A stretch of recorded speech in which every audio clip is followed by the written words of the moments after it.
Mr. Bourla, can I ask you, when did you know that the vaccines didn't stop transmission? How long did you know that without saying it publicly? Thank you very much. I'm sorry. Answer that question. I mean, we now know that the vaccines didn't stop transmission, but why did you keep it secret? You said it was 100% effective, then 90%, then 80%, then 70%. But we now know that the vaccines do not stop transmission.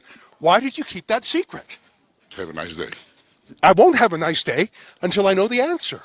Why did you keep it a secret that your vaccine did not stop transmission?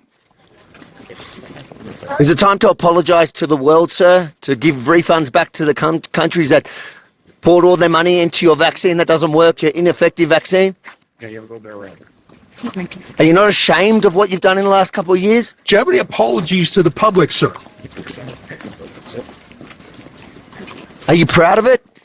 You've made millions on the backs of people's entire livelihoods. How does that feel to walk the streets as a millionaire on the backs of the regular person at home in Australia, in England, in Canada? What do you think about on your yacht, sir? What do you think about on your private jet? Are you worried about product liability? Are you worried about myocarditis? What about the sudden deaths? What do you have to say about young men dropping dead of heart attacks every day? Why won't you answer these basic questions? No apologies, sir. Do you think you should be charged criminally for some of the criminal behaviour you've obviously been a part of? How much money have you personally made off the vaccine? How many boosters do you think it'll take for you to be happy enough with your earnings? Nothing? Who did you meet with here in secret? Will you disclose who you met with? Who did you pay commissions to? In the past, Pfizer has paid $2.3 billion in fines for deceptive marketing. Have you engaged in that same conduct again? Are you under investigation like you were before for your deceptive marketing, sir?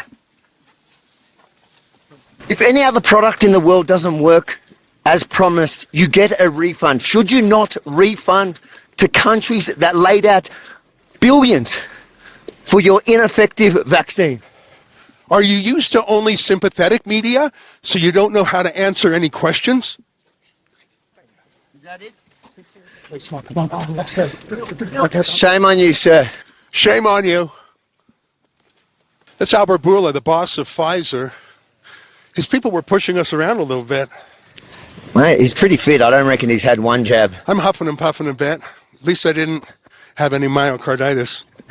I dare say he's shocked that in his safe space at the WEF here in Davos that he was challenged in a way that he's never to date been challenged. Well, that's the thing. We're not accredited media here. We're on the outside of the perimeter. So he's only used to the softballs from CNN and MSNBC and people like that. I asked him a real question about product liability. No answer. A real question about Pfizer's past deceptive practices. You know, they paid the largest fine in American history to the Justice Department for deceptive marketing. I don't know if that's underway right now. I don't know if they're being investigated, but I think they should be. When did he know that the vaccine didn't actually stop transmission? I wanted to find out because surely he knew before we knew. Why didn't he tell us? I don't know, Avi, I'm really proud of that question. It was like a kind of walking scrum. A joint effort there, because I know it's very hard when you're working in the moment as well, to actually remember all the activities that these people are criminals in my book. You know, the stuff that they've engaged in the last 2 years, they need to be held accountable for. And in the moment that you don't usually get this much time, he had a bit of a walk, and to actually work together and be able to work around those trying to protect him, it was exactly what I feel we're here for. That big gorilla guy was sort of pushing me around a bit, but you know, I've got a low center of gravity myself. I'm worried about one thing though, Avi.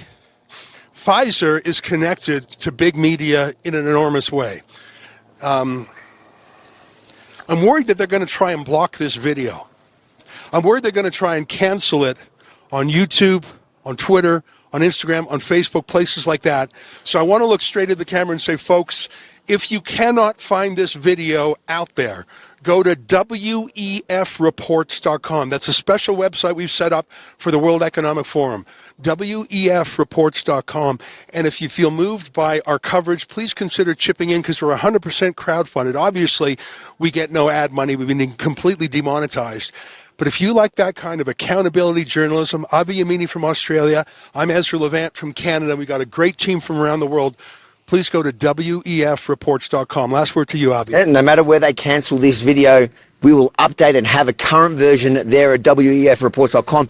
And there you can share all the content from all the guys on the ground here doing outstanding work. And if you agree that it is as important and as outstanding as I think it is, then please chip in a couple of dollars to help pay the cost to do this. Yeah, well, that was a great moment. We'll have plenty more. Congrats, my friend. All right, Ezra Levant and Avi Yamini for Rebel News.